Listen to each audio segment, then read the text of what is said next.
From the East and the West, you've heard others, but now you've tuned into the best. This is a Prime Wave Media production, the NFL Bet Exchange, hosted by my man, Pop DiBiase, the primetime capper, and the Don of Cape Cod, Jeff Dawson.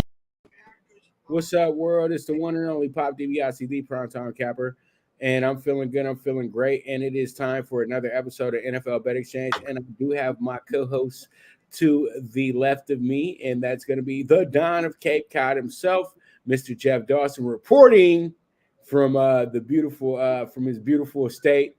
You know, today he's not at the Circuit or Westgate, but he is in the house with the East Coast sports investors in the back. How you doing, Jeff? How's everything?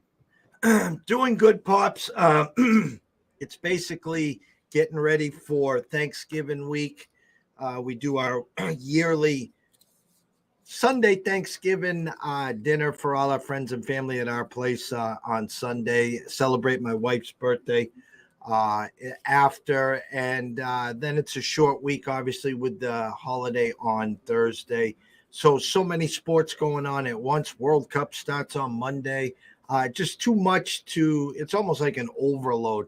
You know, you got a bazillion college basketball games. You know, we try to focus here on the NFL, which every given Sunday is a different day, as you could see with the Commanders beating the Eagles outright on Monday. So we're strapped in. We're ready to go. We had a couple dogs that won outright last week with the Lions and the Steelers, and you got egg on our face and some others. So, but we're ready to go, my brother. All right. That's what I like to hear. That's what I love to hear, to be honest with you. So let's go ahead and jump into our first game. And it's going to be, well, before we jump into our first game, let's get those results from week 10 in.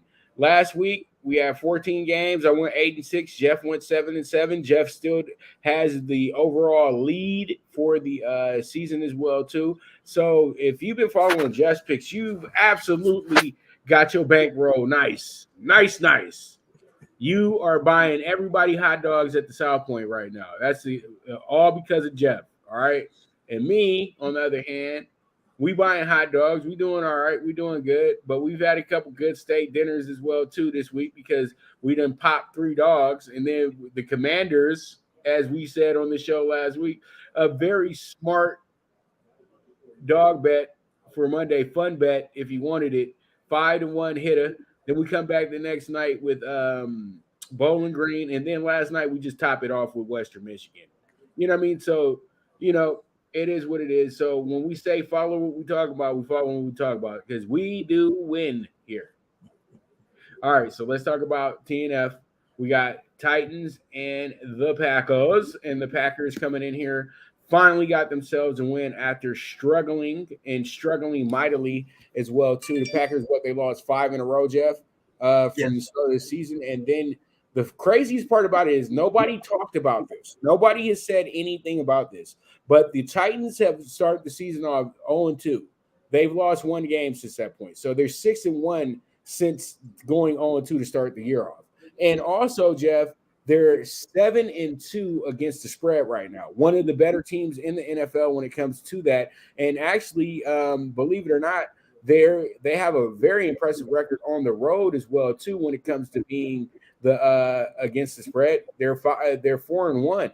So they're coming into this game very confident, in my opinion, today. But after that big win against the Cowboys, I think that we can all just go ahead and admit that the Packers are ready to start winning again, I hope, because that was a really, really good game. But at the same time, we know how well they play against the Cowboys. You know, it's just they're Pedro, and it's just pretty much the Yankees and Pedro situation. I'm your daddy. You know how it goes with the Packers and Cowboys when it comes to Aaron Rodgers. So, Brett Favre didn't get the same luck as Aaron Rodgers, dude. I'm telling you, Aaron Rodgers has been a thorn in their side since he came in to replace Favre, 15 years ago or so, Jeff? That was so long ago, but, but all in all, I look at this game and I say to myself, everything says Titans. It really does. But the way it's setting up, it's saying that if you roll with the Packers, that's the play. And I think that the Packers are the play because who have the Titans really played in that group? And I think that this will be the tell all. And keep it real, the Titans have really had to win those games by very much final possession or just holding a team off. They haven't really won. They haven't blown anybody out, Jeff. Every game has been decided by a touchdown or less. Okay, except for the 9-point victory they got against Indianapolis. But them winning the last 6 out of 7, that's what intrigues you the most. But they have a bunch of games where they could have lost. But they also had Kansas City on the ropes as well, too. So you respect the Titans, but you know how this works. It's a short week, and Aaron Rodgers is going to shine on national television. I got to take the Packers tonight. And if the Packers don't win tonight, Jeff, I'm done with them. I followed your lead here and did the same thing. Now, everyone wants to say Packers are back. And like you said, short week. Here we go. The thing I'm starting to get a little nervous as this day progresses. It's now 3.5 at DraftKings. I think by kickoff it'll be 3.5 across the board. Very simple. If the Tennessee Titans win the turnover battle, and if Henry rushes for over 150 yards, it's a wrap. And I'm going to stick with the Packers. Hopefully they get to 2 wins in a row now. That will get them up to 5-6. They found their wide receiver finally with Christian Watson, 3 touchdowns. That boy is quick. The problem for Green Bay tonight is Tennessee's number 2 against the rush. Now, I don't know how much we'll see of Aaron Jones. Maybe we'll see more out of the passing, dumping off screenplays like that. A.J. Dillon, to me and my fantasy teams, has been my bust of the year so far. Was expecting a lot from him and got shit. So it is what it is. But I rolled with you with the Packers. I can see a low-scoring 24-20 type game, Pops. All right. I like what I hear, Jeff. Let's go ahead and move on to our next game. And this is going to be a game that's kind of under the radar, but I know that this is going to catch a lot of bets because these games catch a lot of bets. And that's because they're under the radar. They're 2 teams that are very non-threatening right now as well, too. You got a Chicago Bears team that's literally, I wouldn't say it's the season because I think the Bears are going to be a better team come December. They're going to be dangerous come September because, it's going to be colder and the run game is going to be a little bit more impactful. And then you got the Falcons, the surprise team of the year, in my opinion. I had the Falcons winning 3 games because I thought that they were trying to play that bad to get themselves a top pick next year, even though I thought Ritter could have been pulled a Russell Wilson and been, late draft, 3rd rounder who can go ahead and shine a little bit with this team. But they decided not to go down that path because Marcus Mariota is not that bad of a quarterback. So Bears team, this team is really bad right now. They've dropped their last 6 out of 7 games after starting the season off 2-1. They also, I think the bottom fell out a little bit with that late loss to the Lions as well too. Lions are a bad team. Lions hadn't won in Chicago forever either. So I truly do think that when it comes down to this game, you have a Chicago team that's playing that's covering a little bit better on the road. They're not playing better on the road though. They only got, from what I'm seeing here, they got 1 road win, which was significant because it was against New Orleans. And one thing about Chicago you can hang your hat on, they got 2 good victories against the 49ers and Patriots, who I just mentioned. And I just think that this team already knew that they weren't going to be good this season. So they're just going through the motions, to be honest with you, Jeff. And I truly do think that where this game is rolling to, you have a Falcons team that hasn't lost 2 in a row, except for the first 2 games of the season. They just recently lost 2 in a row. But they were a team that was trading off losses and wins as well, too. I think they snap out of this little loser streak that they have, and they shine at Mercedes-Benz Stadium. And I'm taking them with the minus 160 money line straight up to go ahead and get a good win over here against the Bears. But the Bears are a dangerous team when they're playing inside of a dome as well, too. I've noticed that over the years as well. And last time they went to Atlanta, they had themselves a game. And I think Nick Foles was the star of that one with that late 4th quarter comeback that they had against Atlanta. So that's something that you got to look out for as well, too, Jeff. Look back in the past month to see what Justin Fields has done. and he came to New England a few weeks ago on a Monday and just destroyed the Pats. He piggybacked that up 2 weeks ago with a thrilling loss at home to Miami. In between, now you add the loss to the Lions, where he made a big mistake and a turn, a pick six. And Lions come from behind and win as one of our dogs there. Justin Fields right now is where Jalen Hurts was a year ago, and they added A.J. Brown. They worked on the O-line. Hats off to Justin. There were a lot of boo birds, another quarterback that they drafted wrong. Well, no, he is showing exactly what he's all about. I love the Bears here, plus the 3.5. An Atlanta team that started the year 6-0 against the spread. I think the roles have reversed now. It's indoors. I think Justin has another big day. Cole Kmet has finally jumped onto the scene as well. I like the Bears plus the 3.5. And if anyone watching and listening, I'd sprinkle a little pizza and beer money on them to win outright as well, Pops. All right. I like what I hear there, Jeff. Let's go ahead and move on to our next game. And we can move on to the Eagles and the Colts. And this one will probably be the most overbet game of the week because I know everybody's just has it in the back of their head that they take the Eagles. The Eagles are going to be good money. They're going to be this, that, and the third, blase, blase, blase. But I felt the Eagles losing Monday night. I just did, Jeff, because they started saying that this team might not lose a game until week 15. And I said that, dude, they haven't really blown anybody out, okay? Let's just understand one part about this year's NFL. Blowouts have not been as many as the last decade or so. I think we only had 4 teams reach the 40-point barrier as well too this year, Jeff. So, and last year I think every team had a 40-point game at one point. So the NFL, the defense is catching up with the offense now. Since you've added in since you literally everybody runs nickel, you can't play that game anymore with 3 receivers and no fullback and all that other stuff. So I think people got a little bit too excited about this one, and I'm gonna keep it real.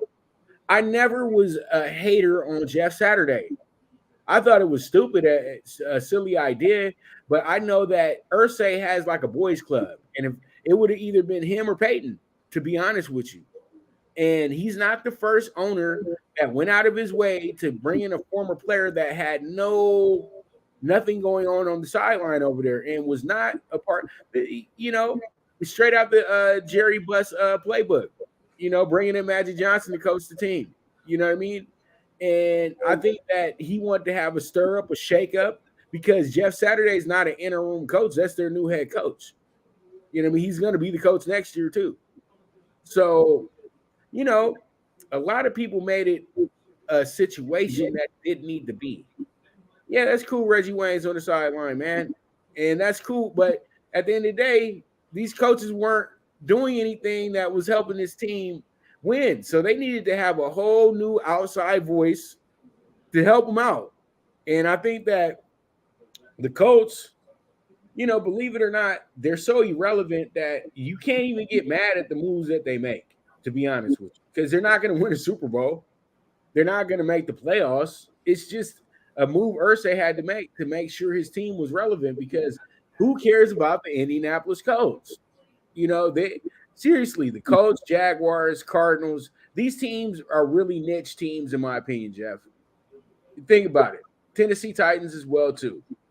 They're niche teams. They're only really relevant when they're good. If they're middling or bad, nobody cares. Seriously, nobody cares. And Houston, Texas are in that group as well, too. It's about 6-7 teams that just really are irrelevant in the NFL unless they're good. And it doesn't matter what the Colts want to do. They just got done with that 3-game losing streak. They went against the one team that probably the best type of team that you could play against in that situation, bringing in a brand new head coach, the Raiders. The only team that would be able to blow that game the way that game was blown is the Raiders and the Browns and the Chargers. You know what I mean? Brand new head coach takes over. And I know everybody wanted to fire McDaniels after that game. Even Derek Carr did, as he cried at the press conference. But let me get to the point, man. Eagles bounce back here, Jeff. because now we're gonna get welcome to reality because it's a home game, and the Colts have not been a good home team to me this year at all. You know what I mean? They got 2 wins at home this year, and I think that Philadelphia rights their wrongs and they get themselves a nice win here. And I do like them with the 6.5 in this spot. Tough game for me, Pops. I'm not giving up, obviously, on Philly. It was a blip on their radar coming off a bye week. They had to sit in their poop for 2 weeks, hearing that they're the best team since the '07 Patriots. And are they going to pop champagne like the '72 Miami Dolphins?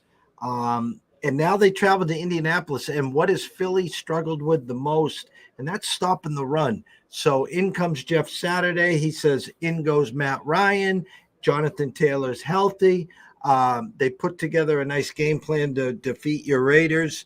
And now they come back home against a team that no one expects them to win, of course. I think the Colts are dangerous here. We bought the hook, got them up to a +7 as we speak. Again, I think they could actually steal this game. They're going to have to keep Ryan upright. They're going to have a big day, obviously, from Jonathan Taylor. They're going to have to try to contain Jalen Hurts, keep away from the big plays. Goddard on the IR for the next 4 weeks. So I don't know who the tight end will be this week moving forward for the Eagles. But we grabbed the points here, Pops. I think it's going to be a lot closer than people expect. All right. I like the sounds of that, Mr. Dawson. So you're going with the Colts. I think it's going to be close as well, too. It'll probably end in a kick. I'm just over here trying to, get right with the Eagles and everything like that. I just feel like the Eagles get themselves a bounce back situation where they could dominate. But I have to remember the Colts have one of the better defenses in the NFL as well, too. When you look at the Colts, when have they gave up a lot of points in a game this season? I haven't seen them give up over, say, maybe about 24 points.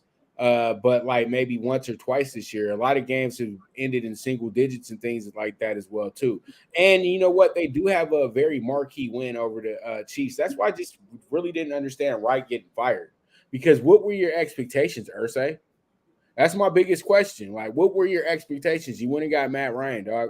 Like, you weren't trying to get a quarterback.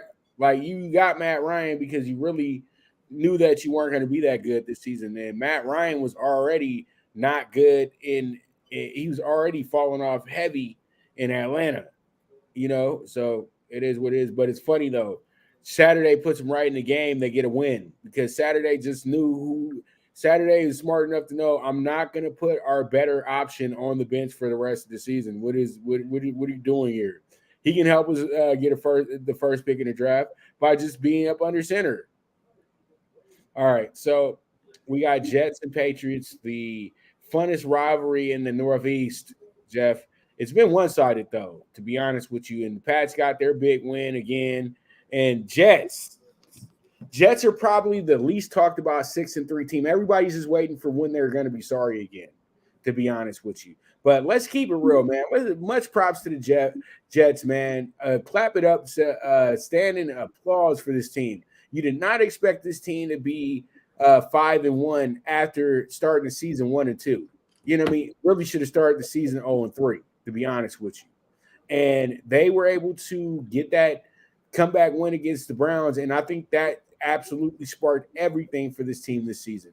The Jets are also 4-0 against the spread on the road. So that's something that is working in their favor as well, too. And then when you look at the Jets overall against the spread record, it's just like it's identical to their actual record. So the Jets have been a dog in a lot of games this year, and pretty much majority of their games this season, they've been the dog. So, they're ready for this. But I still think that once again, they got it. We have it to where Belichick is your daddy.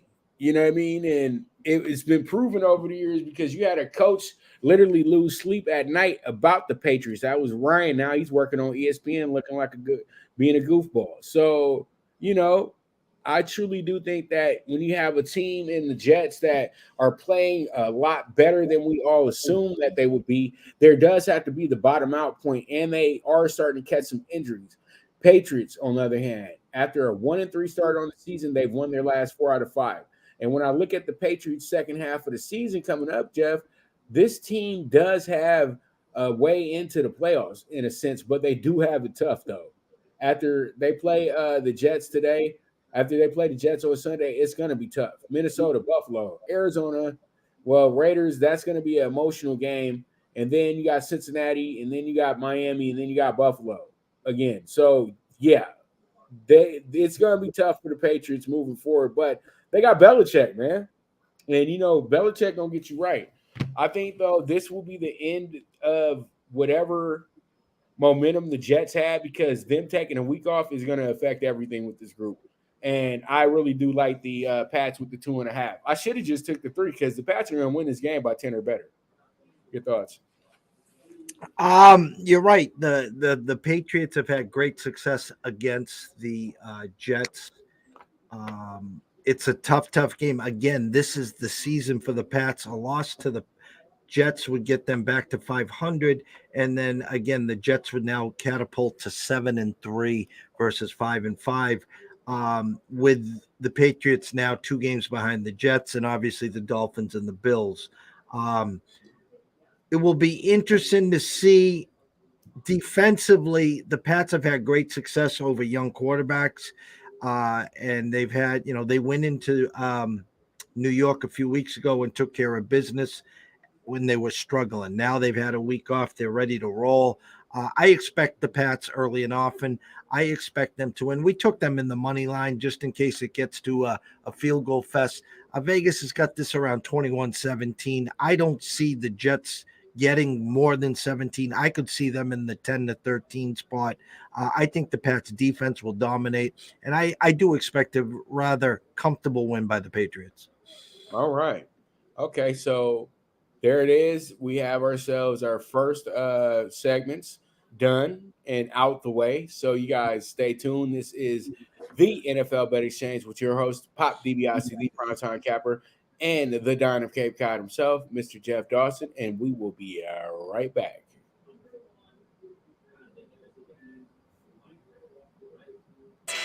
Now you and your friends can compete in the sport of kings and win big with Stable Duel.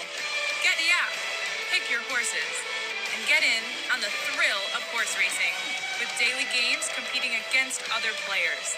Bring home the glory and the cash, and move up the annual leaderboard while you leave your competition in the dust. Get in the game with Stable Duel. Play, race, win. Good News Only Racing Club, led by the legendary Doug O'Neill, the trainer of 2 Kentucky Derby winners, and I'll Have Another, and Nyquist. Also trained 2-time Breeders' Cup champ Golden Sense, who are just a part of a long list of thoroughbred champions trained by Doug O'Neill. The Good News Only Racing Club has a young core of horses to look out for in Dennis's Celery, Irish Heatwave, and Notre Dame, just to name a few. Win the day every day with the Good News Only Racing Club, a proud sponsor of the NFL Bet Exchange. All right, we're back with the NFL Bet Exchange with your host, Pop DiBiase, the primetime capper, and the Don of Cape Cod, Jeff Dawson. So let's go ahead and jump into it. And we have ourselves some fun games going on. And pretty much we have ourselves a good one here with the team that absolutely just grinds my gears in the Detroit Lions, and the team that just can't stop messing up the money each Sunday. I'm just waiting for the Giants. The Giants have messed up the money for like 4 years now, Jeff. And I say foe in an ignorant, not for foe, because they just, I don't know. You know what I mean, Jeff? Like, I had to deal with the end of Eli, which was the end of OBJ. Then they had McAdoo, who literally was like, "Let me start Daniel Jones." And then Daniel Jones gets a lucky win, and all of a sudden, the city of New York was like, they had Phil Simms reborn, Y.A. Tittle reborn, and then all of a sudden you find out that the guy's really not that good of a quarterback. And I really am laughing because I said, how's he still the starter? You know what I mean? Daniel Jones, like, nobody ever, like, you've been through 3 head coaches already. 3. This is your third head coach. McAdoo, see, it's funny to me. I said Daniel Jones is the only quarterback that got to get away with one guy drafting you, then the other guy not knowing that you weren't good, and then the other guy just saying, you know what, I think I can fix this. So, the Giants, man, it's just you happy for the Giants though. I'll keep it real. You got to be happy for the Giants because the Giants, you didn't see it coming. But the Lions, though, let's talk about them first. The Lions, man, 2 wins in a row. Like when the Lions get 2 wins in a row, we're building something here. Because after that 1-4 start to the season, you know what I mean, Jeff? Because they were giving up points left and right. You didn't even know that they had a defense out there. But they won their last 2 in a row, which were divisional games, and they won them the hard way too, Jeff. They won them. The defense stepped it up when they needed to. Not too much against the Bears, but against Green Bay, they put Green Bay in their place. And they had a great game against Miami. So when you look at Detroit, all they're doing is just trying to keep building. I don't think Goff is in trouble with losing his job, to be honest with you. And I think that, when you look at Detroit, it's like, what is it that they're missing that why they can't be a dominant team this year? You got a bad Packers team this year. You got a bad Bears team. And Minnesota is like literally winning by a thread each time out. And so I would expect Detroit, if they would have been able to absolutely get these wins, like say the Seattle game where they only lost by 3, and say the Miami game, things could be a little different for this Detroit team at this point. But it's not, so Detroit winning 2 in a row, that gets you a little excited. And I know I'm going to mess up, Jeff, because, I just really am like, okay, you've been fading the Giants for at least a month now because you're waiting for the downfall. And I thought that they were going to be really bad coming out the bye, but they were really good coming out the bye. Now, the Giants really haven't had a win where they really trampled a team this season, so that's what gives Detroit an opportunity to steal this game. It wouldn't be an upset, in my opinion, because the Giants are playing with house money, Jeff. We both know this. So I'm going to bite the bullet here, and I'm going to overspend a little bit as well, too. And I know I just kind of ragged on them in a sense, but at the same time, I'm still riding with them. I like the Giants here with the money line because I just don't trust the Lions. I just feel like the Lions have figured out a way to mess this game up, Jeff. I can't tell you how many times we've had the Giants this year. I really can't. I probably, if I got 20 losses or 25 losses this year, probably 6 of them are against the Giants. Been waiting for the shoe to fall off. Last week they played a 1-win Texan team that they opened up 6-point favorites. It closed at 3.5. They miraculously found a way to cover. We were on the Lions last week. I like the Lions offense. I don't have a problem with Goff. I'm a big Swift guy. He's finally back in the mix. St. Brown, one of the quiet, undervalued wide receivers in the game. Chark is back at practice, which will help them. It's their defense, and they can't stop the run. And, of course, now they're opposing Barkley. So, very simply, anyone listening here, I am taking the Giants. I bought the hook. They're minus 2.5. Buyer beware here. I have been fading this team forever. I am jumping on them this week, which probably means they lose outright by double digits, Pops. That's you're on the same plane as me because we just over here trying to help Detroit get their 3rd in a row, I guess. 100%. Because I just don't know. The Giants, you weren't supposed to be this good, fellas. You just weren't. You're 7-2 right now. Even Giants fans are like, can you stop winning? Please stop winning. Because we're trying to get the pick. We're trying to get a new quarterback, but this isn't a heavy quarterback draft anyway. Uh-oh. That's the important. Those are important calls when that song comes on. Rule the world. All right, here we are. Panthers 3-7. Ravens 6-3. Panthers.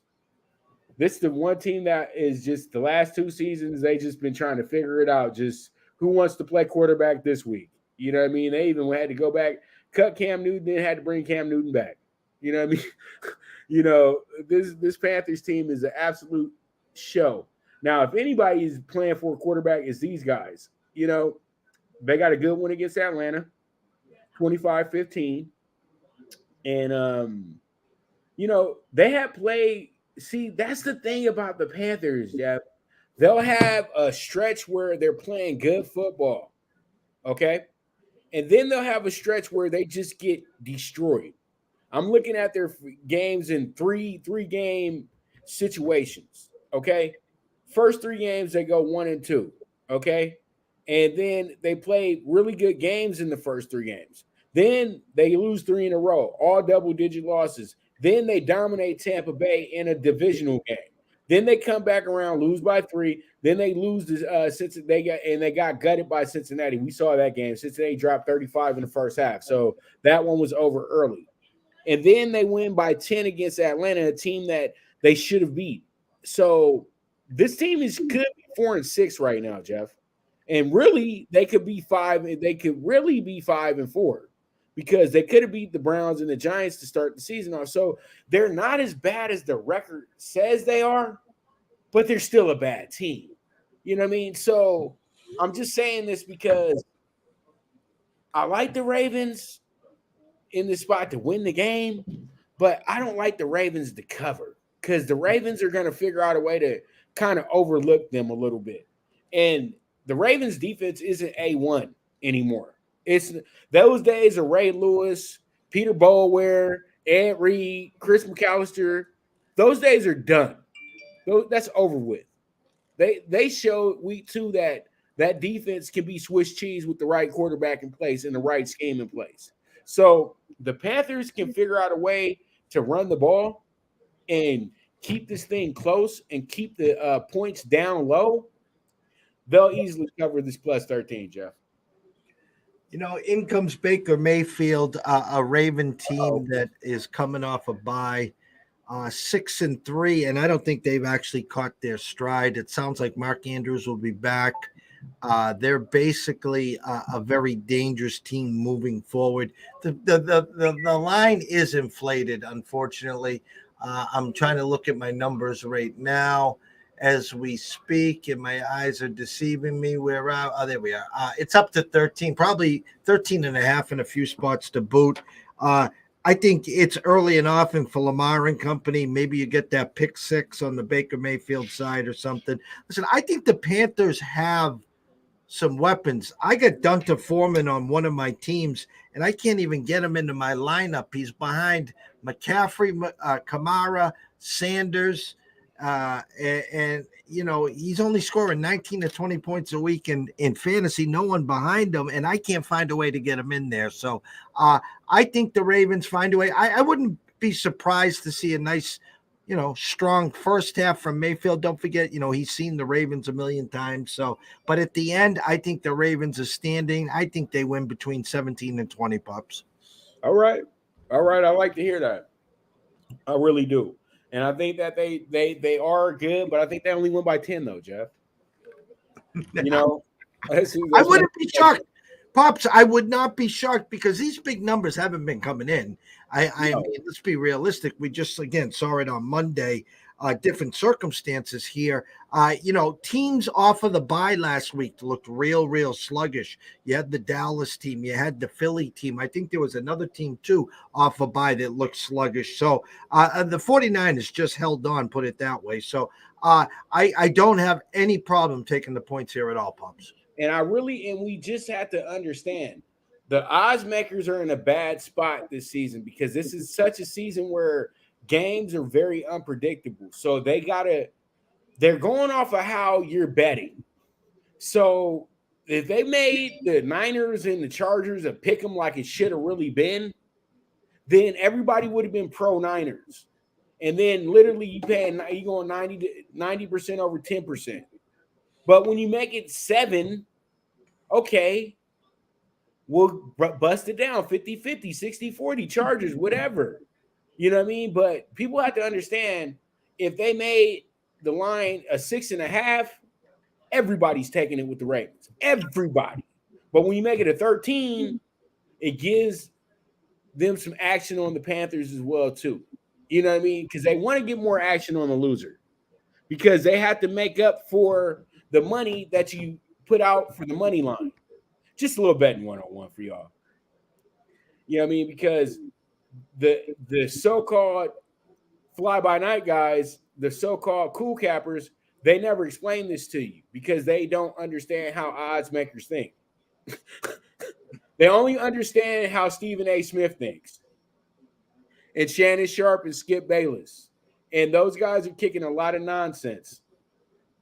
I heard Skip this morning. He just was what's your issue with KD, man? Seriously. It's already bad enough you don't want to give LeBron any props at all, but geez Louise, man. And the Brady love, OMG, bro. Yeah, Brady was really good, but come on, son.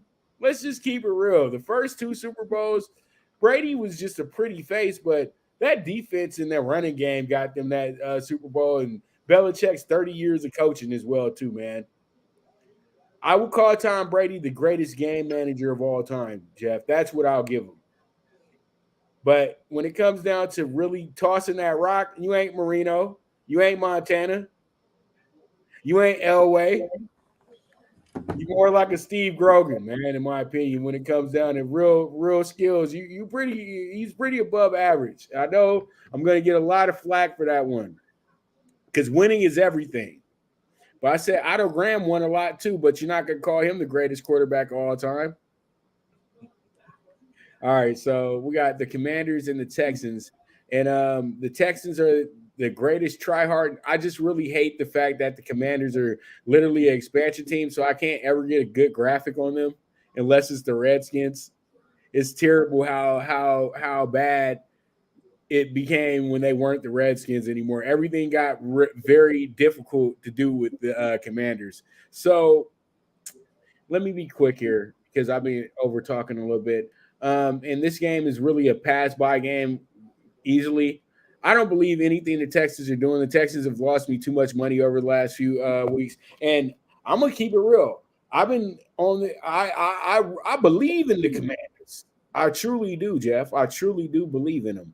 And this team, that's why I said why was everybody shocked with the win over the Eagles? They had won 3 in a row before they walked into that game after losing 4 in a row, and they are going the same path that they were the last few seasons. They're not fast starters, but they do very well in the second half of the season once they get comfortable. They got Chase Young coming back as well, too. This is a no-brainer. The Commanders win this one by a touchdown or better, man, to be honest with you. Houston brings nothing to the table for me. And after winning this last 4 out of 5 the way that they have, even though the games have been very, very close, Jeff, they are finding Ron Rivera knows how to win these games, and he's a Super Bowl coach. I can't bet against that. No, I agree with you in all aspects. I just played this week with the contrarian outlook. Short week, living high off the hog, no pun intended there. After the big win in Philly, now they got to travel to a 1-win Texans team.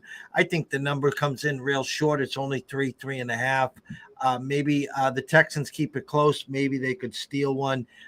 We took them plus the 3.5 here. Would I be shocked, obviously, if Washington wins by 7? No, I would not. As you said, Chase Young coming back. Miraculously, Carson Wentz said he's all set to return, and Coach Ron Rivera said, nah, not so fast. We're going to ride the hot hand with Heineke. Terry McLaurin had a big game on Monday. Gibson chipping in, Brian Robinson running hard. It's a team that's rounding into form, and it's a team in the NFC East that no one's talking about because it's always been about the Eagles and the Cowboys. Well, and the Giants, excuse me. It's almost like the AFC East where you have 4 decent teams and you think of it as top heavy, but the bottom dwellers aren't as far off as you think.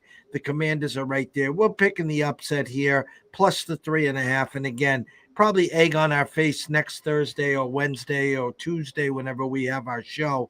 But we'll take a swing with the Texans here, Pops. And Jeff, I would just take the Commanders on the money line, but I just didn't feel like overspending on the Commanders. I don't trust them that much because I honestly think that your head's in the right place because this is the type of game where the Texans could easily win it as well, too.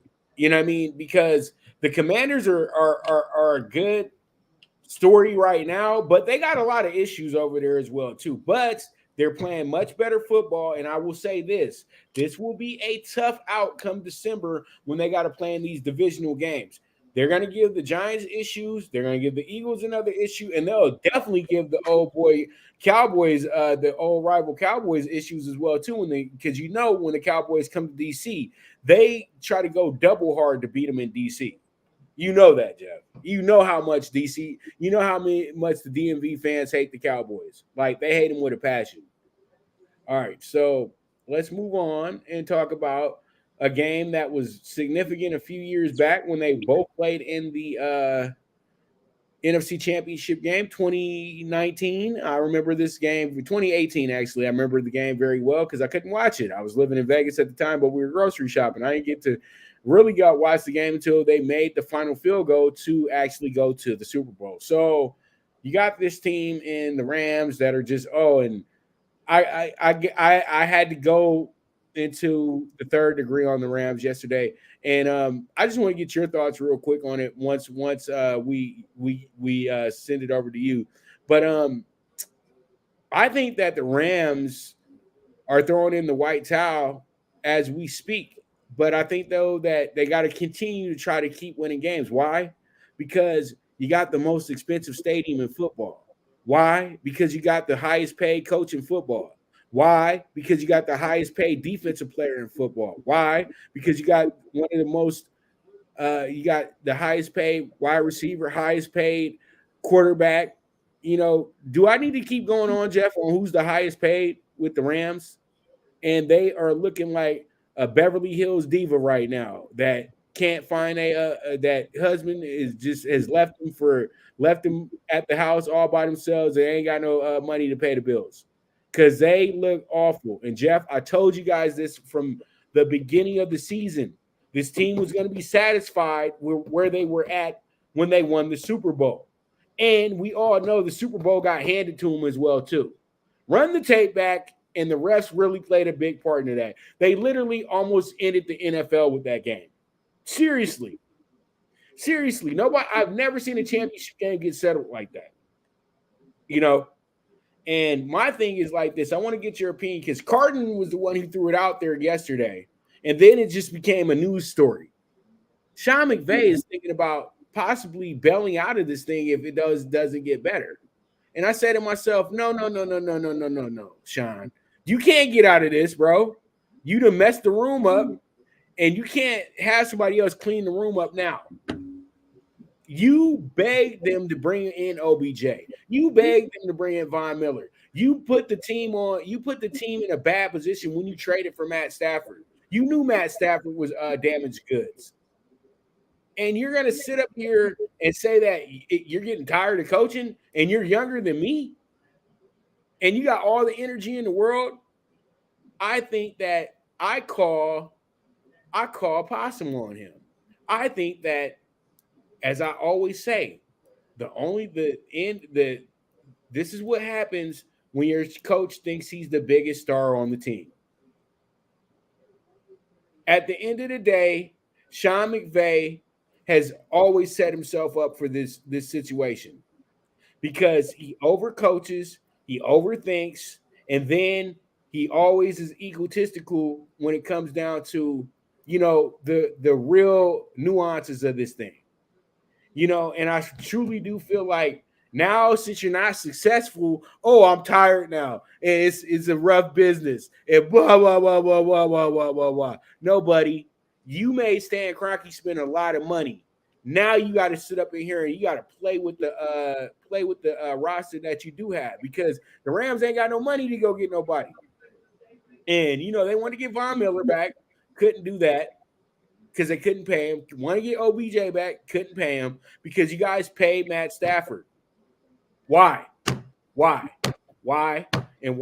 Jeff, go ahead, man. And you know what? I'll just give you my pick. And it's funny because I had to eviscerate them before I picked them. They're not going to lose. They're not going to get blown out in this game. It's going to be close. I like the Rams with the +4. But, Jeff, go ahead. Well, first and foremost, sir, I just want to triple check before I eat my words here. La la la la la. Wow. Yeah.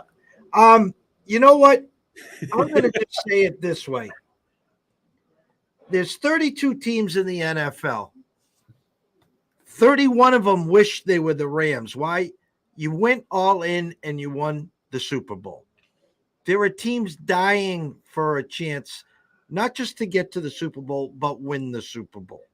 Okay. We all know you overspent. We all know we've given all your draft picks away.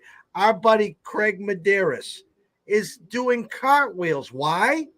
Because the Lions own the first round pick for the Rams. If the Rams go party up right now, they might get a top 5, never mind a top 3 pick. The Rams don't own their first round pick. McVay turned away an $18 million a year deal to do the Thursday night games with Amazon. No, I'm coming back. I'm defending the Super Bowl. Well, now he's sitting there saying, shit, maybe after this year I'll go to Amazon, see if they're still offering me $1 million a game to be the co-host or to be the color or whatever. The fact of the matter is when you push all in to win championships, Pops, this is a mirror image of who? Of your Lakers. Yes.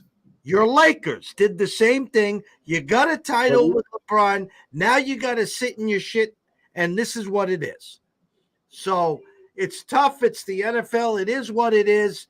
What did I do here? I took the Saints as well. Actually, they're -4. I'm sorry. I don't know why. The Saints screwed me last week. I think the numbers messed up. Are they tanking on purpose? I don't think so. I really think they're trying. They just can't run the ball. Cooper Kupp now on the IR. I don't think you'll see him back the rest of the year. It's been a tough year for them. They opened up against the Bills, and it's been the Rocky Horror Picture Show since. Give me the Saints, and with Andy Dalton, he'll throw 6 interceptions, get sacked 10 times. Rams win by 30, but I just went contrarian here, Pops. Well, Jeff, and it's crazy because I know I went in on, and I really went in on a situation where it's like you didn't even give us a reason why you taking the Rams. I just really went crazy on them right now. But I don't like people trying to quit on teams after they the ones that made all this after they the ones that begged for all this. You know what I mean? And you seem like you're a lifer and everything like that of the game. And I don't want to hear you yet talk about the NFL. I don't think you know enough about the NFL yet for me to listen to what you're talking about. You know what I mean? I understand Gruden. Gruden was in the league 20 years. You've been in league 10. So it goes to show you that, boy, you need to just go ahead and stick it out and stop trying to run off to a peaceful situation. You know what I mean? Because, I just really feel like you put them in a bad position. The Rams should be set up to be good every single season because the moment they know they aren't playing good football for a consistent long time, they're going to get pretty mad about that attendance that's showing up to the stadium as well, too, because the Rams aren't marquee like a Raiders or like a Cowboys. You know what I mean? The Rams literally got the rights to LA because they have a very rich owner. That's it, and that's all. You know what I mean? They weren't really welcome back to the city like that because the way that they left, and they didn't even play in Los Angeles the last 20 years. They played in Anaheim. So, the Chargers, we don't even have to start with that one. Seriously, Chargers know they would never get the Chargers know they would be one Sunday night football game a year if they wasn't in LA. Seriously. All right, we gotta go take a break. So when we get back, we'll go ahead and we'll talk about the third leg of Sunday's game. So you guys stay tuned. This is the NFL Bet Exchange with your host, Pop DiBiase, the primetime capper, and the Don of Cape Cod, Mr. Jeff Dawson. Now you and your friends can compete in the sport of kings and win big with Stable Duel. Get the app, pick your horses, and get in on the thrill of horse racing. With daily games competing against other players. Bring home the glory and the cash. And move up the annual leaderboard while you leave your competition in the dust. Get in the game with Stable Duel. Play, race, win. Good News Only Racing Club, led by the legendary Doug O'Neill, the trainer of 2 Kentucky Derby winners and I'll Have Another and Nyquist. Also trained 2-time Breeders' Cup champ Golden Sense, who are just a part of a long list of thoroughbred champions trained by Doug O'Neill. The Good News Only Racing Club has a young core of horses to look out for in Dennis's Celery, Irish Heatwave, and Notre Dame, just to name a few. Win the day every day with the Good News Only Racing Club, a proud sponsor of the NFL Bet Exchange. All right, we are back with the NFL Bet Exchange with the one and only Pop DiBiase, the primetime capper, and the Don of Cape Cod himself, Mr. Jeff Dawson. So we are into the game that's the most popular game to talk about this week. And, you know, all these impulsive sports books are just, how's the game going to go? And you want to bet on how many inches of snow it's going to be? Compulsive. Simmer down, y'all. Simmer down. And as we get closer to break down this game, and Shefty's reporting as we speak, it's getting more and more imminent. They're going to move this to Detroit. They're going to move this there, and the Bills are going to stay there because they got the Thursday night game as well. It hasn't been confirmed, but everything I'm reading really starting to tilt that they will play this game in Detroit. And you mentioned Shefty. I saw Shefty doing that dance last week, and I started thinking about you because he's wearing the glasses and his hair is getting a little gray right now as well, too. And I said, damn, he's kind of looking like Jeff right there. I said, I better not see Jeff do that at the end of the year, though, when he wins fantasy. Hell no. No. Shefty, you was doing a bit too much, my friend. I'm sorry. I don't know which woman on Twitter you was trying to impress, but that was a bit too much for me, buddy. Agreed. All right, so Browns, Bills, this one actually now it just keeps working more and more in the favor of the Bills because if they had to play in that snow, it was going to be in the favor of the Browns because the Browns could just go ahead. There you go, Chubby. There you go, Hunt. Just run the ball, and then we'll just go ahead. But the Browns aren't going to do that anyway, Jeff. They're just not going to do it. You know what I mean? Stefanski knows every time he gives Chubb the ball 20 or more times, the Browns are unbeatable. But every time he wants to sit up here and make Jacoby Brissett some type of passer, the Browns are awful. The Browns looked absolutely dreadful last week against the Dolphins. You know, watching that game play for play last week, I said, I don't know how they're gonna ever fix this thing in Cleveland. But help is on the way. Deshaun is on the way, y'all. He is on the way. And when I look at the Browns, a very promising season at first. And I really think that Jets game really, really, really crushed a lot of things because this could be a totally different season without that Jets loss, Jeff. You know what I mean? You could have came out won your first 3 games of the year. Also, the Chargers game, the Falcons game, those games were games that you should have won. The Baltimore game was a game you should have won. And then, you know, because you look at the Browns' losses, their real losses, yeah, they got beat down. They got beat down something bad too. You know what I mean? 38-15 to the Patriots. I'm looking at it now. 38-15 to the Patriots, then 39-17. But after that, the Browns could have won all their games. They could have been 6-2 going into the Miami game. You know what I mean? Or 7-1. You know, so it tells you when you look at their schedule. All right, it's Buffalo coming up now. You got Tampa after this as well. Then you got Houston and Cincinnati on the road. And then you got Baltimore, New Orleans, Washington, and Pittsburgh. You look at those 4 games. If they can go ahead and say go 2 for 2 in these games, right, in these 4 games coming up, and then the last 4 games of the season went out, they could possibly get there, right? It'd be 9-8. 9-8, but I think though it won't be enough because they'll have too many losses to AFC. So they may need to get looking at these last 9 games of the year, Jeff. They may need to go 6-3. You know, not 6-3, but 7-2. 10 wins will get the Browns in, and when you start thinking about 10 wins for the Browns to get in, it's a possibility when they get the shine. Because then the running game gets a little different. But let's be realistic now. The Browns have lost their last 5 out of 6. You know, got a great one against Cincinnati on Monday Night Football, then had a bye. Buffalo, on the other hand, should be an undefeated team. Let's just be honest here. Buffalo has given away 3 games. They gave away a game to Miami. Shouldn't have lost to Miami. Definitely shouldn't have lost to the Jets. And then last week, that was just merely ego. I think that the Bills were just getting so cocky in that game and feeling themselves so much that those mistakes kept happening because Minnesota never gets that bounce of the ball on their side. Ball literally fumbled in the end zone. Minnesota should. There's no way Minnesota wins this game, but the Bills gave them every right to win the game. Then Minnesota tried to hand them the game back, and that's just made this game just awfully funny. So, to me, I trust the Bills a lot here. And since they're getting their game changed and they're going to be in a dome this week, they don't have to worry about the elements. They beat the Browns by 10 or better. Because the Browns, I'm looking at both their games versus these. I'm looking at 2 games versus the AFC East, and they absolutely got crushed. Except for they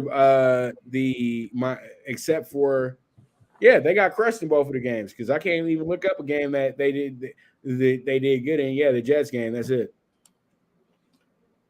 I had the same thought process that you were talking about before, playing in 3, 4, 5 feet of snow, cold wind chill, just hand it to Chubb 30 times and then add Hunt in there.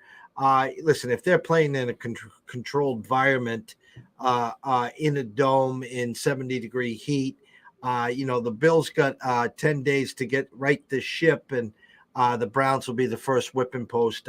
Jacoby Brissett, you can take a look at the record at 3-6. He's had a handful of games where he's had the ball with a chance to win the game, if not tie it, and they've thrown picks. They've come up short. He hasn't done that bad of a job. This is just going to be, unfortunately, especially if they're playing this in Detroit, and early and often Bills attack,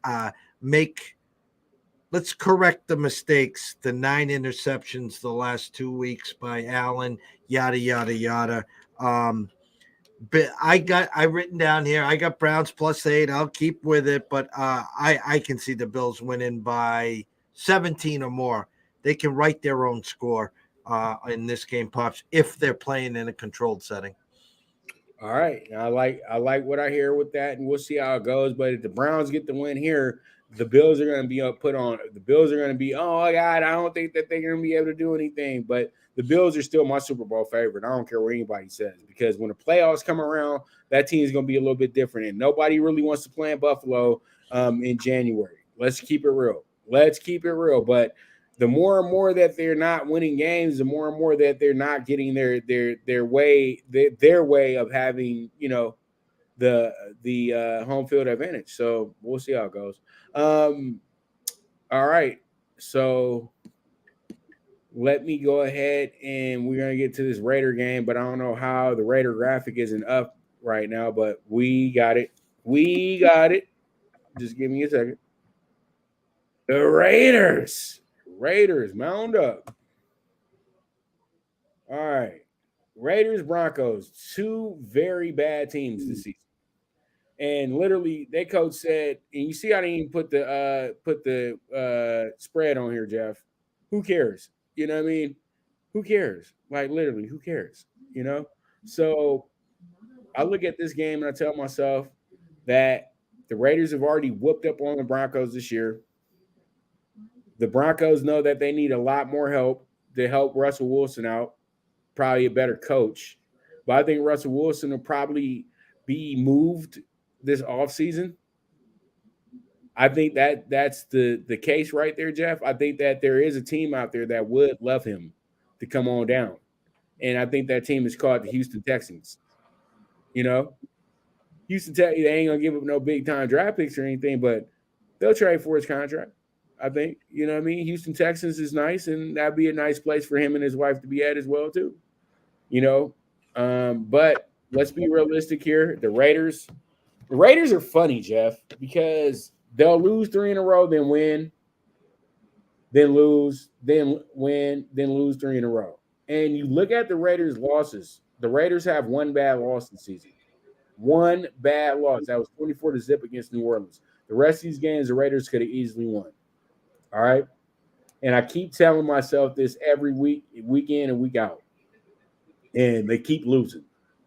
But after that emotional press conference with Derek Carr last week, I know his boys are going to be ready to run through a wall for him. I'm taking the Raiders with the plus 120. If they don't win this week, they're done with me for the season. I'm not saying no more about the Raiders. I'm not bringing them up anymore. You know what I mean? But the Raiders do have they do have light at the end of the tunnel. You know, I think that if they can get this Denver win, they can possibly reel off the next 4 in a row as well too. They can beat Seattle, the Chargers, and the Rams. I think, but I think New England's going to give them. I think New England's about to bring the boom. To be honest with you, when they play them. I mean, you got two teams going in the same direction. Obviously, Mr. Hackett and Russell Wilson weren't the answers. Over in your neck of the woods in Vegas and the Raiders, I talked about it till I was blue in the face that you had the guy and you let him go. And the fact that you brought McDaniels in was not the answer. You got a team that I think outside looking in by last week is, how can you have a guy that's 4 or 5 weeks out, Darren Waller, 3, 4, 5 weeks, however long it is, and then put him on the IR? The same day that the same thing with Renfro, who was out 2 weeks, then they add another 4 weeks, put him on the IR. An offensive lineman goes on the IR. And then, Martinez just happens to retire. Then they face a Colts team with a Jeff Saturday that's never coached Pop Warner, never mind high school or college, but they find a way to win. Now you're coming to Denver. It's ugly versus uglier. I took Denver minus the 140, way overpriced. It's probably the wrong side. The price is not right, but I just think Denver finds a way to win because I don't think the Raiders are trying to win. I just don't. I mean, if my conspiracy theory is this, is Josh went into management, says, listen, guys, Carr's not my guy. We have an opportunity next year to let him go. We'll save 20-25 million off the cap. Let's get into a low draft pick. There's a CJ Stroud. There's a Bryce Young. There's the kid from Kentucky. There's Hooker from Tennessee. There's quarterbacks that we can take. You see what I've done with young quarterbacks, a la Tom Brady. That's the way we need to go. So I'll just take a swing and says Denver finds a way to win, Pops. Man, I'm with you, Jeff, but Carr to me is not the biggest problem with the Raiders, dude. The defense is just terrible. 3 17 zip leads. It's 20 to zip, 17 to zip, 17 to zip. He gave the defense plenty of room to go ahead and just hold on for me. Just play some defense for me. And they still didn't want to do it. So, but Carr does get the blame as well, too. I know why you're giving me that face, too, Jeff, because nobody can see you but me. But Jeff knows that quarterbacks that are really good, like Mahomes, when they get up 17 zip, they don't lose. It's that simple. Because they know, okay, if you're going to make a little comeback, I got a touchdown for you here. I got a touchdown for you there. Next thing you know, we won 41-17. No, we didn't get ourselves in a game where we lost 23-20 or 27-20 or 29-30. We didn't get ourselves in that position because we never were going to be in that position tonight. Because I got this under control. And that's what a lot of people want to see from Derek Carr is that I got this under control. So let's move on to what is pretty much the game of the week, Jeff, because the Cowboys are involved. And now this was the funniest thing I've seen in a long time. The Vikings are rated the number 1 team in the NFL right now. I said, why? They lost to the Eagles. I wouldn't make them number 1 after what happened in that game last week. So, and I got somebody saying the Raiders are untrustworthy. Well, I know they're very untrustworthy, but this week they'll figure out a way to mess up your trust some more by winning. Because you trust them to lose, but then but it's the Broncos. They like to beat the Broncos, Jeff. You know that. So we got the Cowboys, we got the Vikings, right? And we got the Cowboys 6-3. The Vikings are 8-1. Vikings should not be the number 1 team in the NFL. We know why, because they just are not the number 1 team in the NFL. So pretty much how I'm feeling in this spot today is that the Cowboys are ready to start really rolling. You know what I mean? And I think that the Cowboys have themselves a very good situation setting up, you know. And the Vikings, on the other hand, are getting a little overplayed a little bit. I think everybody's getting a little too excited about this team, and I think that you can do a little bit better here, you know. And I truly do feel that when it comes down to it, you have this Cowboys team that nobody really felt was going to be good when Dak was out, but they really overachieved. Now Dak is back, so Dak is getting a lot of the pressure, even though the Cowboys, after losing their opening game, have wound up winning 6 out of their last 8. You know what I mean? And they haven't looked bad either. When have the Cowboys had a really close game this season, winning? That's my biggest question. The Cowboys actually only had one of those type of games this year. The rest of their games have been double digits, blowouts, except for the 23-16 versus the Giants. But other than that, their last 4 wins have been by 10, by 12 or better, Jeff. So when I see the Vikings coming into this game, the Vikings look like barbecue chicken to me, man, because they haven't played anybody except for, you know, the usual, except for Buffalo, in my opinion, on the schedule. The going against a bad Green Bay is not good this season, so that one doesn't really matter. And the other game you won, and all their games have been settled by like 7 or less. You know, I'm looking at the numbers now. The Vikings are a team that really is. They're winning those games that Zimmer used to not win.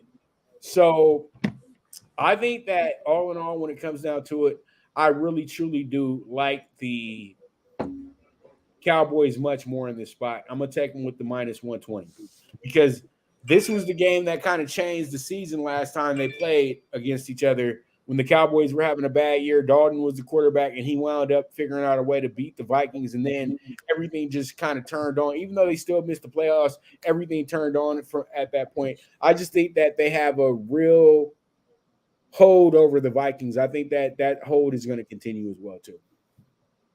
You know, again, I think that Minnesota is that redheaded stepchild. You know, we talk about them for years, how they couldn't win a close game, as you just talked about. Last year, again, they were that one team that was, I think, like 0-7 with one possession games. They're finding ways to win. So now we're trying to find ways why they're not going to win. That's what happens in any type of sport.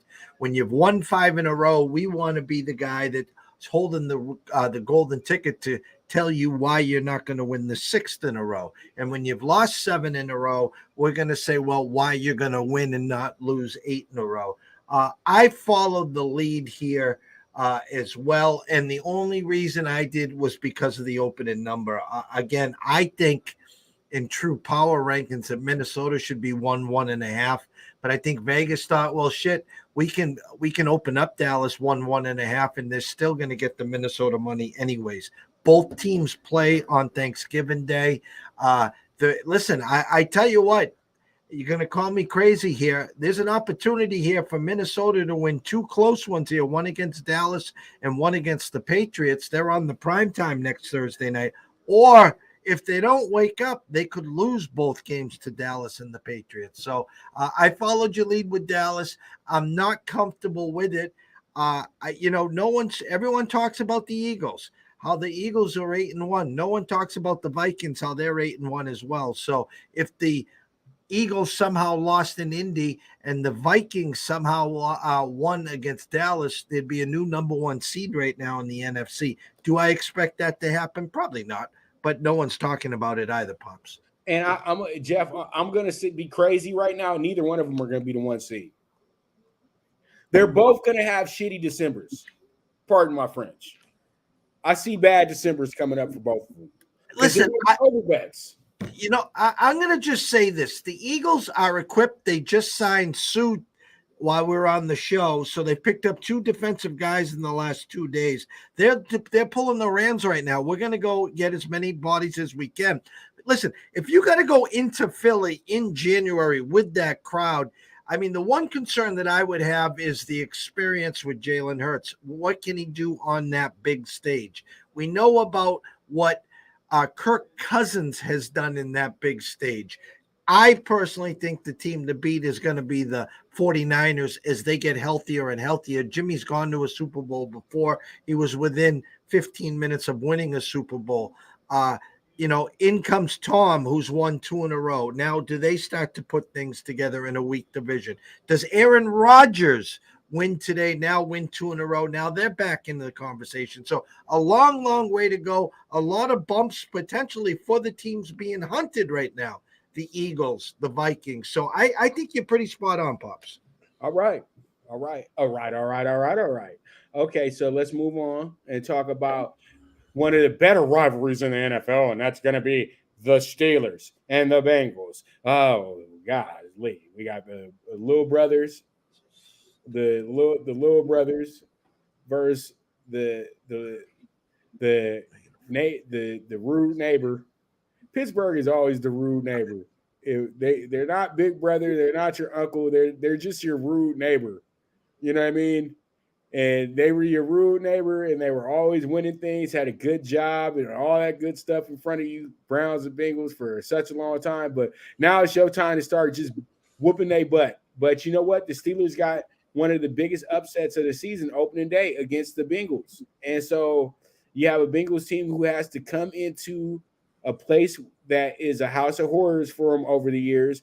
But really, they've owned the Steelers in Pittsburgh the last 15 years or so. Jeff, we can keep that real, because as soon as Chad, TJ, Carson Palmer went ahead and said we're not gonna take it anymore, yeah, they got really good against Pittsburgh in Pittsburgh. Now, the Bengals need this win badly. 5-4. This is a crossroads for their season right now. They can't lose this game, Jeff. They just can't. And I truly do think the Steelers, when it's a milling whatever team, they're going to be in that game. But when it's a good team like the Bengals, and I know this is a tough spot for the Bengals, honestly it is, because there's no Jamar Chase. But that's okay, because the Steelers aren't who the Steelers used to be. Now, if they had Roethlisberger and AB, this would be total flip, 6.5 to the Steelers at home. When was the last time the Bengals were even the favorite in Pittsburgh? It's a tricky looking situation. They're going to trick you into taking the Steelers this week when the Bengals will be the winner. I'm taking the Bengals with the -4 to win this game, and I think they win by a touchdown or better, Jeff. Go ahead. I'm sorry. The bye week might have caught the Bengals in a wrong spot. The reason I say that is they were coming off a 5-touchdown performance by Mixon, and this team is going to go as far as they can by running the ball. That's less pressure on Joe Burrow. I'm still hearing Jamar Chase is on crutches. He's a long way to go. That means what? T. Higgins, Tyler Boyd, Austin Hooper need to step up. Obviously, Joe Mixon needs to keep it going. I like the spot here for Joe Cool and the Bengals. Nice win by Tomlin against the Saints. Unfortunately, I don't think they're going to be able to get it on this game. You'll know early if Joe's got that look like he did in Cleveland, like he just was going through the motions, then you got an opportunity. But I don't think Pickett to Pickens will outdo Burrows to Higgins and Boyd. So I think Joe and company win by probably 7 or more, Pops. All right. Okay, so Jeff got the Bengals as well, too. And he's feeling good. He's feeling it. I'm feeling it. And you know what we're going to do? We're going to go ahead and take another commercial break. And when we get back, we'll have some more. We'll have the primetime games for you. So you guys be ready for that. And this is the NFL Bet Exchange with your host, the one and only Pop DiBiase, the primetime capper, and the Don of Cape Cod himself, Mr. Jeff Dawson. And we'll be right back in about 90 seconds. God, this used to be good when I had it. Now you and your friends can compete in the sport of kings and win big with Stable Duel. Get the app, pick your horses, and get in on the thrill of horse racing with daily games competing against other players. Bring home the glory and the cash and move up the annual leaderboard while you leave your competition in the dust. Get in the game with Stable Duel. Play, race, win. Good News Only Racing Club, led by the legendary Doug O'Neill, the trainer of 2 Kentucky Derby winners and I'll Have Another and Nyquist. Also trained 2-time Breeders' Cup champ Golden Sense, who are just a part of a long list of thoroughbred champions trained by Doug O'Neill. The Good News Only Racing Club has a young core of horses to look out for in Dennis's Celery, Irish Heatwave, and Notre Dame, just to name a few. Win the day every day with the Good News Only Racing Club, a proud sponsor of the NFL Bet Exchange. All right. We are back. And I know Kevin Hart is going to probably try to sue me for keep on saying that, but everybody's a copycat nowadays, right, Jeff? Yep. None of you, but Van Dyke said it best himself. Nothing is original. Everything has been done. It's just you have put your stamp on it, and I think that's the one of the best sayings I've ever heard. Sunday night football, Sunday night football. I don't even know what the theme song for Sunday night football is anymore, but we've been waiting all week for Sunday night football on NBC. NBC that was a godsend for NBC, who lost football years. When they first lost football, NBC was really, really just kind of looking for things. I know you remember this too, Jeff. They lost the NBA and NFL both at the same time. And it was just really weird to watch NBC sports for a while. You know what I mean? Because only thing they had was horse racing. They couldn't even get baseball back. You know what I mean? And then all of a sudden they trade for Al Michaels. They go ahead and spend a bag on John Madden. And then they have the best night of football, period, point blank. Literally put Monday Night Football TNT football. Hey, that's how far I go back with the NFL. TNT football, Jeff. Games on TNT. And I don't want to go back to Howard Cosell, aluminum seating at Schaefer Stadium with patrons peeing in the aisles and Howard Cosell going crazy because of the fights. Therefore, the Patriots didn't have Monday night games for a long, long time after. Hey, you know what? They literally stopped all games at the LA Coliseum that Monday night for in the 80s. Monday Night Football at one point. Nobody knew this, but the Raiders didn't play a home game at the Coliseum on Monday Night Football like the last 7 years they were in the city.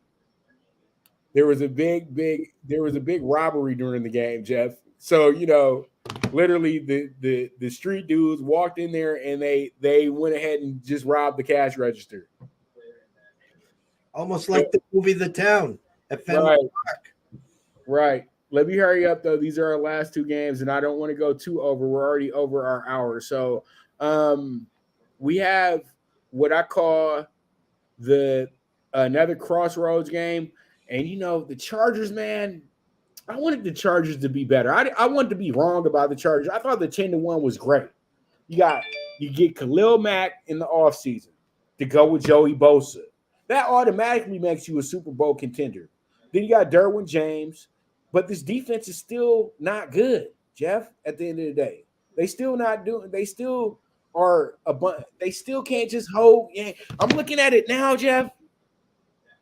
This team hasn't got one blowout this year except for the Texans. Texans don't count, man. Texans, you're supposed to beat up on them. But everybody else, you had to really play them. And the Chargers' best point of the year was a 3-game winning streak, okay? And they've lost their last 2 out of 3 since that point. And bad loss to Seattle at home. And then they come back around, got a good win against Atlanta, and then had a really, really confusing loss to the 49ers. They could have been better in that game. They should have been better in that game. They should have won that game, Jeff. So I truly do feel what's going to happen here is they have been riding Mahomes' jockstrap very, very hard the last 2 weeks. Every time they do this, he figures out a way to have lay an egg. Okay. And I really truly feel that the Chargers let him off the hook in Kansas City earlier this year. And there was a little bit of ref help there as well, too. And then, cracking Habert's ribs wasn't helpful either. So I truly do feel like this is the sound of revenge. And the Chargers have not beat the Chiefs in LA ever since they've gotten to SoFi. And since Mahomes has never lost in Los Angeles, okay? I think that's what they're playing it up to on the spread, that he's never lost here. And I think when you come back around and you on Sunday Night Football 2 weeks in a row, you got to win one of them, okay?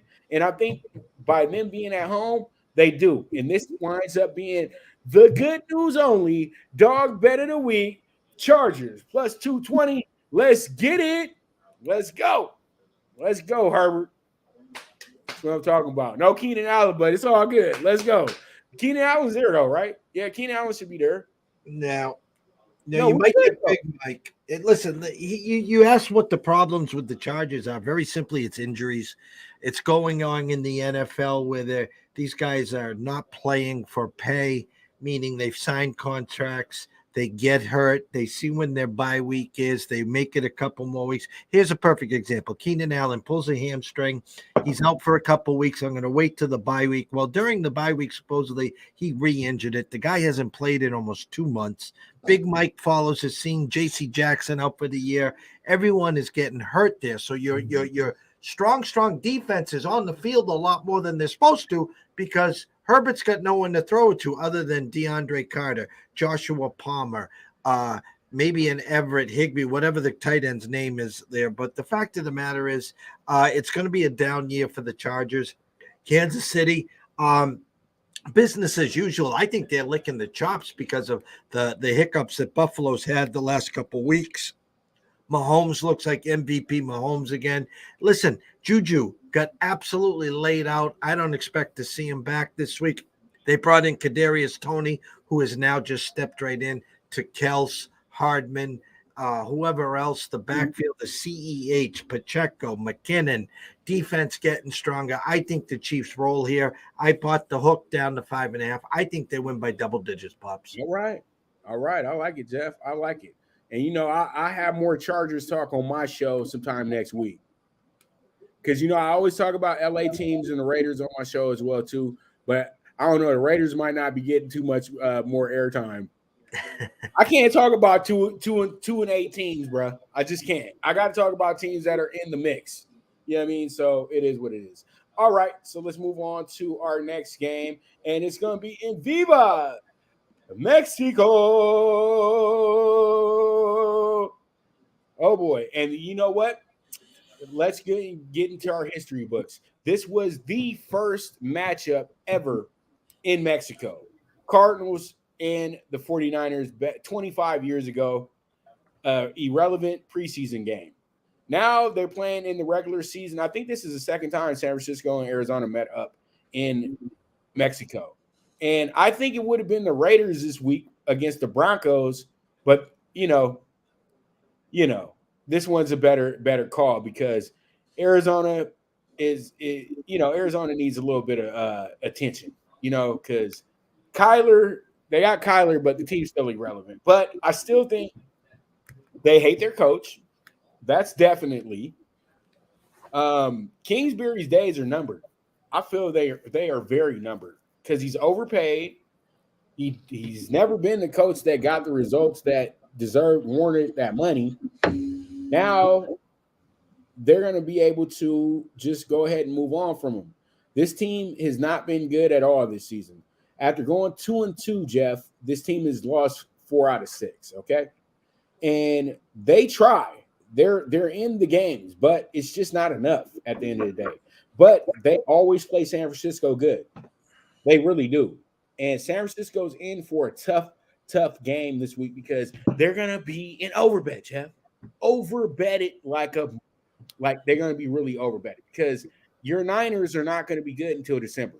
Okay, because Jeff likes to say my team when I'm gung ho on the team, so I'm gonna say his Niners since he's so heavy on the Niners and he's double fisted them to go to the Super Bowl this year.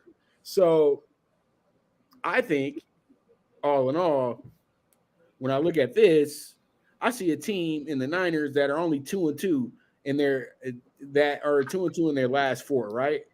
And they got a good win coming out the bye. But the Niners have not. The Niners have crushed one team this season, not named the Rams, and that was the Panthers. Every single one of their other games, well, they beat up on Seattle pretty bad as well too. So that's why I know you really are heavy on them winning their division this year and getting to the Super Bowl. That's good thoughts right there. But I feel like they've lost games that they wasn't supposed to lose too, like Atlanta, Denver. You know what I mean? Like you weren't supposed to lose those games, and definitely weren't supposed to lose to Chicago. So this is another game where they can get crept up on, in my opinion. But I don't think that they're going to lose outright. I think what happens here is that it comes down to a final kick. And I think whoever has the ball last is the winner of this game. And the 49ers, if it's them, good. If it's the Cardinals, even better. But at the end of the day, I'm just looking for the cover. So I'm taking the 8 with the Cards. You know, the Chargers got their cover on the primetime game last week against the Niners. Niners had a 1st and goal from the 7. Mitchell stumbles, then another bad run, a bad pass. Thanks for playing. Listen, this number at 8 is 8 for a reason. No Kyler Murray. It's an Arizona team. If they would have lost again last week against the Rams. It just. Listen, they gave the coach an extension for why, I don't know. He's dead man walking. Kyler Murray 2 weeks ago having a shouting match to D-Hop. That's all D-Hop has done since he came back from a suspension is catch 10 balls a game. So Kyler has no one to yell at but himself. I think Kyler has lost the locker room. So if Kingsbury is on his way out the door, I know Mighty Mouse has got an extension too. At quarterback, I don't think he can be moved, but I think it's the Niners early and often. I could see, honestly, here a 27-28-10 game, 27-28-13, especially if Colt McCoy's quarterbacking there. So I like the Niners early and often, Pops. And you know what? The real reason why I do like the Cardinals going into this game because they have the possibility of Colt McCoy going in. The Browns feel kind of stupid now, I think. If they would have just had some patience, they would have had themselves a steady 10-year quarterback with Colt McCoy. He was just a small guy, but Colt McCoy has been a very serviceable backup in the NFL. Let's keep it real, Jeff. He was good in Washington, and he was good in Arizona. But I know why you're giving me that face. He would be no fantasy guy for any of us. But all in all, Colt McCoy is a gamer. He's been a gamer since the Horns. So we'll see how it goes. But all in all, that's what it is. That's where Jeff is going with this. And we are on we're kind of on the same side with a lot of these games, but you know, on the ones that you have to be opposite on, we opposite on. So it's all good. It's all good. All right. So once again, man, I thank everybody for tuning in today. You guys are the absolute best. I got we'll have primetime angles coming up at about 12:30, 1 o'clock. So you guys be in tune with that. Jeff has a few more shows going on for today. So you guys make sure you tune in for that, or you guys catch the replay or whatever you want to do. But you guys want to get the good information, the good numbers and everything like that. You know who to tap into with. And you guys know we've shown you the record. NFL Bet Exchange is doing numbers right now. So don't be one of those people that are just keep listening to NFL Live and all these other shows that just keep walking you to losers. Come on over here to NFL Bet Exchange, get you some winning going. You know what I mean? So that's all I got, Jeff.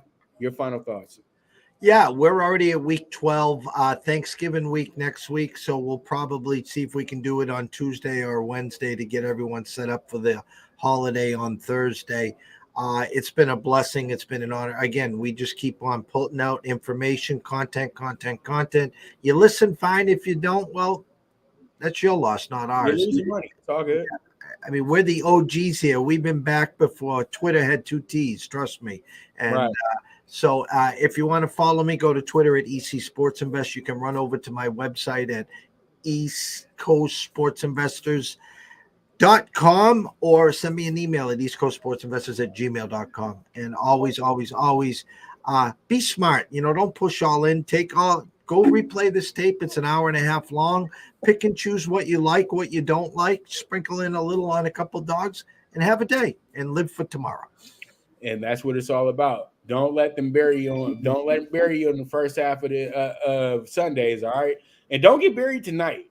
That's all I can say, because they are gonna. I think they're gonna make you annihilate the Titans tonight, and I don't think it should be a pickup number. But I can go on. I can go on, but we ain't got that much more time left. So with that. Beautiful stuff from you today, brother. I can't wait to see you on Tuesday next week. Yeah, we'll be back early next week on Tuesday. So, because my man had to give me some time. I had to get back into town. I just couldn't do the show right away. So he gave me a few more days. So I'll be ready to roll come Tuesday as well too. But as I said before, NFL Bet Exchange coming up in the next the Primetime Angles coming up in the next 45 minutes. So you guys catch that. Jeff, real quick, give them the links to your show real fast before I let them go. Before we go. Yeah, the link's very simple. On the social media, you can get us at EC Sports Invest on Twitter and on Instagram, and on TikTok you can go to East Coast Sports Investors, and on Twitch and also YouTube you can go to East Coast Sports Investors. Everything is up there daily from our producer. Any comments, questions, concerns, you can reach out to us via email at eastcoastsportsinvestors@gmail.com. We are doing in the middle of some new promos, some ads. So if you're a business owner, if you got a product, if you want to come on to our show and talk about it, we can put together a quick 30-second to 45-second commercial and ad like Pops has here. We're getting over 1.5 million views on our TikTok on a monthly basis. So you'll get out there, they'll hit all across the world. And next thing you know, you're blowing up like Pops is blowing up. So we're here for you guys. All right. Well, I'm getting smaller, Jeff. What are you talking about blowing up? I'm talking about your station, I your can't platform. blow up too much. I can't blow up too much further. You know what I mean? Be out here looking like the Marshmallow Man.